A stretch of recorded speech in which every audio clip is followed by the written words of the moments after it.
కొంత సమయమూ కావాలి. మంచి పేరు, నమ్మకం ఇలాంటివి కోరుకుంటే వచ్చేవి కాదు. మన ప్రవర్తన బట్టి వచ్చేవి. సమయం దొరకగానే మీ బుద్ధి బయట పెట్టుకున్నారు.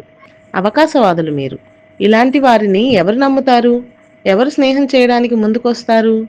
నిజంగా మిమ్మల్ని మంచివారని అందరూ అనుకోవాలంటే మీలో నిజంగా నిజాయితీ ఉండాలి. పరీక్షలకు తట్టుకొని నిలబడాలి. అంతేగాని అవకాశం రాగానే బుద్ధి చూపకూడదు అని ఏనుగు వాటికి బాగా గడ్డిపెట్టింది. సింహం, నక్క పశ్చాత్తాపపడ్డాయి. జింక బతుకు జీవుడా అని అడవి లోపలికి పరిగెత్తింది. మంచి నీతి చెప్పావు, అందుకే ఏనుగులు తెలివైనవి అని అందరూ అంటారు. మా కళ్ళు తెరిపించావు. ఇక మీదట జాగ్రత్తగా మెలిగి అడవిలో మంచి పేరును అన్నాయి సింహం, నక్క. ఏనుగు సంతోషంగా తొండాన్ని పైకెత్తి తన ఆనందాన్ని తెలియజేసింది.